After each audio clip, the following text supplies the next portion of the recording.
हुक्म की चीज़ है, गुरबाणी में हुक्म बहुत होता है कि जे हुक्म एक आ तो वो एक हुक्म की आ ਤੇ ਉਹਦੇ ਨਾਲ ਹੀ ਰਿਲੇਟਡ ਕੁਐਸਚਨ ਇਹ ਹੈ ਵੀ ਜੇ ਸਭ ਕੁਝ ਹੁਕਮ ਦੇ ਵਿੱਚ ਹੀ ਹੁੰਦਾ ਹੈ ਤੇ ਇਦਾਂ ਕਿਉਂ ਆ ਵੀ ਇੱਕ ਬੰਦਾ ਬਹੁਤ ਅਮੀਰ ਆ ਤੇ ਇੱਕ ਬੰਦਾ ਬਹੁਤ ਗਰੀਬ ਆ, ਇੱਕ ਬੰਦਾ ਦੁੱਖਾਂ 'ਚ ਜੀਵਨ ਜੀ ਰਿਹਾ ਹੈ ਤੇ ਇੱਕ ਬੰਦਾ ਬਹੁਤ ਮਤਲਬ ਖੁਸ਼ਹਾਲ ਜੀਵਨ ਜੀ ਰਿਹਾ ਹੈ।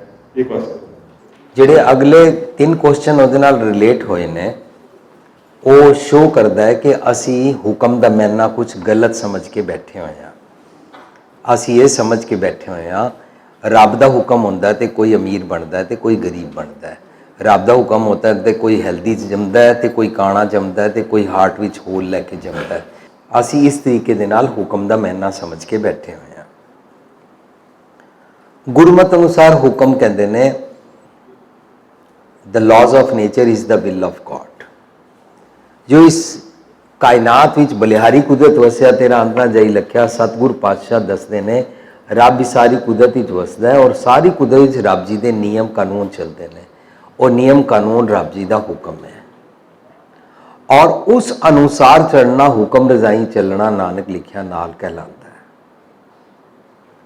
ਇਹ ਇੱਕ ਬਹੁਤ ਵੱਡਾ ਆਸਪੈਕਟ ਹੈ ਜਿਹਦੇ ਕਾਰਨ ਸਿੱਖ never practice to cut their hair। they never have this practice क्योंकि ये कुदरत ਦੇ ਨਿਯਮ ਵਿੱਚ ਸਭ ਕੁਝ ਹੁੰਦਾ ਹੈ। ਇਸ ਕਰਕੇ ਸਿੱਖੀ ਹੁਕਮ ਰਜ਼ਾਈ ਚੱਲਣਾ ਨਾਨਕ ਲਿਖਿਆ ਨਾਲ ਪਹਿਲੀ ਪੌੜੀ ਤੋਂ ਹੀ ਸਿਖਾਉਂਦੀ ਹੈ। ਤਾਂ ਦੁਨੀਆ ਦਾ ਕੋਈ ਵੀ ਇਨਸਾਨ ਕੁਝ ਵੀ ਕਰਮ ਕਾਂਡ ਕਰਕੇ, ਕੋਈ ਵੀ ਪਾਖੰਡ ਕਰਕੇ, ਕੋਈ ਤੀਰਥਾਂ ਤੇ ਜਾ ਕੇ, ਕੋਈ ਸੁਖਣਾ ਸੁਖ ਕੇ ਰੱਬ ਜੀ ਨੂੰ ਆਪਣੀ ਮਰਜ਼ੀ ਮੁਤਾਬਕ ਚੱਲ ਕੇ ਕੁਦਰਤ ਦੇ ਨਿਯਮ ਬਦਲਣਾ ਚਾਹੁੰਦਾ, ਉਹ ਨਹੀਂ ਹੋ ਸਕਦਾ। ਇਸ ਕਰਕੇ ਪਹਿਲੀ ਪੌੜੀ ਵਿੱਚ ਕਹਿੰਦੇ ਨੇ ਸੋਚਾ ਸੋਚ ਲਓ ਹੋਈ ਜੇ ਸੋਚੀ ਲਖਵਾਰ, ਚੁੱਪਾ ਚੁੱਪ ਨਾ ਹੋਈ ਜੇ ਲਾਇ ਰਹਾ ਨਿਵਤਾਰ, ਭੁੱਖਿਆ ਭੁੱਖ ਨਾ ਉਤਰੀ ਜੇ ਬੰਨਾ ਪੁਰੀਆਂ ਪਾਰ। ਔਰ ਇਸ ਤਰੀਕੇ ਦੀਆਂ ਅਨੇਕਾਂ ਸਿਆਣਪਾਂ, ਸਹਿ ਸਿਆਣਪਾਂ ਲੱਖ ਹੋਏ ਤਾਂ ਇੱਕ ਨਾ ਚੱਲੇ ਨਾਲ। ਜੇ ਤੂੰ ਇਹਨਾਂ ਸਾਰਿਆਂ ਚੋਂ ਕੁਝ ਵੀ ਕਰਦਾ ਹੈ ਔਰ ਇਹਨਾਂ ਸਾਰਿਆਂ ਵਾਂਗੂ ਐਨੀ ਕਾਈਂਡ ਆਫ ਮਨ ਮਰਜ਼ੀ ਕਰਕੇ ਰੱਬ ਜੀ ਨੂੰ ਆਪਣਾ ਸਿਸਟਮ ਚੇਂਜ ਕਰਨ ਬਾਰੇ ਕਹਿੰਦਾ ਹੈ ਤਾਂ ਤੇਰੇ ਮਨ ਉਤੇ ਕੂੜ ਲੱਗੀ ਹੋਈ ਹੈ। ਤੂੰ ਸਹਿ ਸਿਆਣਪਾਂ 'ਚ ਪਿਆ ਹੋਇਆ, ਚਤਰਾਈਆਂ ਸਿਆਣਪਾਂ 'ਚ ਪਿਆ ਹੋਇਆ। You can not fool God, you can not fool to this system. ਇਹ ਕੁਦਰਤ ਦਾ ਜਿਹੜਾ ਨਿਯਮ ਸਿਸਟਮ ਚੱਲ ਰਿਹਾ ਇਹਨੂੰ ਤੂੰ ਫੂਲ ਨਹੀਂ ਕਰ ਸਕਦਾ। ਇਹ ਨਿਯਮ ਸਿਸਟਮ ਨੂੰ ਸਮਝ ਔਰ ਅਕੋਰਡਿੰਗ ਟੂ ਨਿਯਮ ਸਿਸਟਮ ਰਹਿਣਾ ਸਿੱਖ। ਇਸ ਨਿਯਮ ਸਿਸਟਮ ਵਿੱਚ ਹਿੰਦੂ ਮੁਸਲਮਾਨ ਸਿੱਖ ਈਸਾਈ ਵਿਤਕਰਾ ਨਹੀਂ ਹੈ।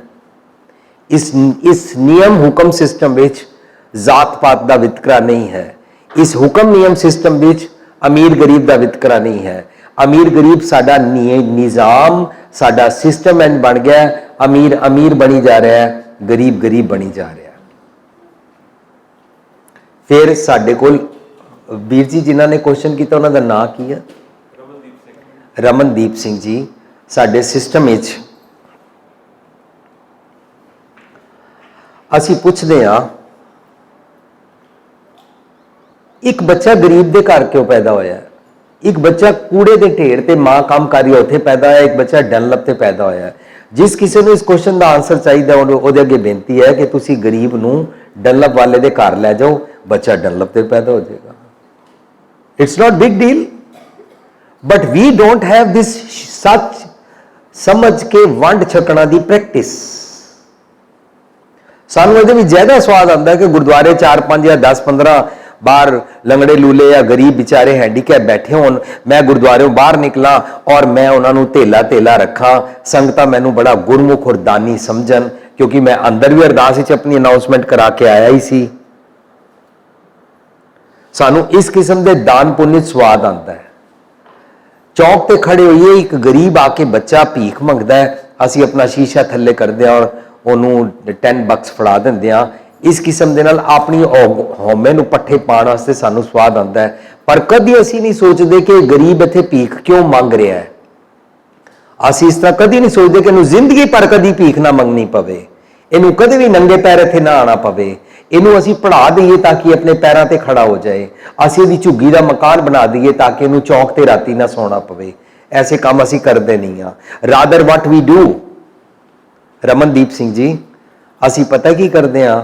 ਤੁਸੀਂ ਇੰਡੀਆ ਤੋਂ ਲੈ ਕੇ ਵਰਲਡ ਵਾਈਡ ਕਿੱਥੇ ਵੀ ਚਲੇ ਜਾਓ, ਮੈਂ ਜਦੋਂ ਵੀ ਅਮਰੀਕਾ ਤੋਂ ਇੰਡੀਆ ਜਾਂਦਾ ਹਾਂ ਤਾਂ ਮੈਂ ਕੁਛ ਨਾ ਕੁਛ ਚਾਰੋਂ ਪਾਸੇ ਅੱਖਾਂ ਖੋਲ ਕੇ ਦੇਖਦਾ ਹਾਂ। ਮੈਂ ਹੈਰਾਨ ਰਹਿ ਜਾਂਦਾ ਔਰ ਇਹਨਾਂ ਲੋਕਾਂ ਕੋਲ ਕਾਸਟ ਪੁੱਛਦਾ ਹਾਂ। ਇਹ ਜਿਹੜਾ ਸਾਹਮਣੇ ਕੋਈ ਵਿਆਹ ਹੋ ਰਿਹਾ, ਅਸੀਂ ਇਹਨਾਂ ਲੋਕਾਂ ਨੂੰ ਜਾਣਦੇ ਨਹੀਂ ਆ, ਪਰ ਇਹ ਜਿਹੜਾ ਇਹਨਾਂ ਨੇ ਬਾਹਰ ਐਂਟਰੀ ਤੇ ਜਿੱਥੇ ਬਰਾਤ ਅੰਦਰ ਵੜੇਗੀ, ਜਿੱਥੇ ਮਿਲਣੀ ਹੋਏਗੀ, ਇਹ ਗੇਟ ਕਿਤਨੇ ਦਾ ਬਣਦਾ ਹੈ? ਹੀ ਟੋਲਡ ਮੀ, ਵੀਰ ਜੀ ਪਹਿਲਾਂ 3 ਲੱਖ ਦਾ ਬਣਦਾ ਸੀ, ਇਹ ਵਾਲਾ ਗੇਟ ਇਹਨਾਂ ਨੇ 5 ਲੱਖ ਦਾ ਬਣਵਾਇਆ ਹੈ। We like to invest or we like to waste the money extravagancy like this.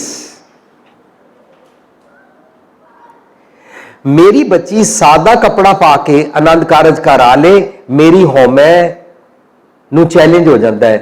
इस करके मैं सारी दुनिया नू दसदा, हमारी बेटी इंडिया जाके 8 लाख का लहंगा लेके आई, हमने उसको 10 करोड़ का लाची वाला हार दिया दाज में, हमारे बेटे को फरारी कार मिली है दाज में।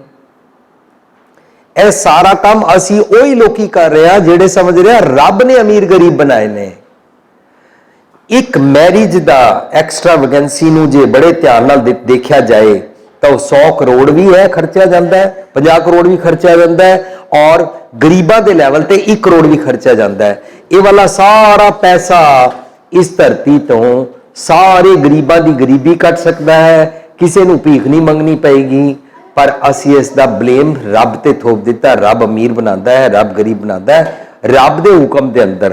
दो कौमां लड़ पैन रब के हुक्म के अंदर, मेरी धी नूं दाज दे ना हेठा मार दिता जाए रब के हुक्म के अंदर। साध संगत जी, इसनूं हुक्म रब दा नहीं कहंदे ने, ये मनुख की इग्नोरेंस है, मनुख का बनाया गलत समाज है और मनुख के बनाए गलत समाज विच 80% बीबियां दे नाल वितकरा है, कई जगह 20% बंदियां नाल भी वितकरा है। ये सब कुछ मनुख दा कीता होया, लेकिन हुक्म रजाई चलना दा मतलब है रब दे हुक्म नियम सिस्टम लॉज ऑफ नेचर नूं समझिया कर, उस रजा हुक्म नियम दे भाणे विच रिया कर, उन्होंने हुक्म कहते ने। और जो अमीर गरीब बनते ने वो रब ने नहीं बनाए ने। मैं बैंकॉक रहा कुछ साल और उत्थे मैं देखा एक हॉस्पिटल क्रिश्चियंस का, मैनू दसिया गया इस सामने जिहड़ी लेडी पोचे मार रही है, सफाइयां कर रही है, इसका बेटा इस हॉस्पिटल के अंदर डॉक्टर है। I was surprised and they told me, and she is widow, she was very poor, now she is no more poor, but she said कि इत्थे रह के इस मैनेजमेंट ने मैनू देखिया कि मैं प्रैगनेंट हाँ और मेरी प्रैगनेंसी के दौरान इत्थे काम करदा मेरा हस्बैंड की एक्सीडेंटली डेथ हो गई। इत्थे दी मैनेजमेंट ने मेरा बच्चा पैदा होने सार उसनू एजुकेशन दिती, ब्रेड बटर पैंपर्स तो लैके एजुकेशन दिती और उन्होंने अमेरिका भेजा, वो डॉक्टर बन के इत्थे आया। नैक्सट सीन मैनू दिखाया गया कि भुपिंदर सिंह जी देखो, यह हुण हाफ टाइम होएगा, doctor, nurses, management as well as सफाई करन वाले, कूड़ा चुकन वाले सारे इको टेबल ते बैठ के खाना खाएंगे। अंदरों मैं सोच रहा सी, ये वाली गल ते मेरे गुरु नानक पातशाह ने लंगर चला के सानू एक शफा ते बिठा के कीता सी, लेकिन असी अमीरी गरीबी और जात पात और ऊंच नीच नहीं छड़ सके। मैं सिख होवा और मैं अपने आप को उच्ची जात का समझ के किसी होर दे नाल बैठना ना चाहवा, ये तो मैं प्रैक्टिस की नहीं ठीक तरीके नाल। सो गुरमत दे जितने असूल ने, जोड़िया की सेवा है। जो असी जोड़िया की सेवा करते हैं, असी यह थोड़ा ना देखते हैं कि जोड़ा हिंदू का कि मुसलमान का कि सिख का, देखते हैं सही है। सो नो, उच्चा बोलो, उच्चा बोलो। असी देखते हैं नहीं देखते हैं। हुक्म विच रहना सिखाया जा रहा है कि सारे कुदरत के बंदे होंदे ने। जदों असी जोड़ा चुकते हैं, असी अमीर गरीब का जोड़ा देखते हैं नहीं। ईवन असी जेंडर डिस्क्रिमिनेशन भी नहीं करते हैं जोड़ा चुकन वेले। ईवन असी ये भी नहीं देखते हैं कि जोड़ा पतित दा है कि पावन दा है।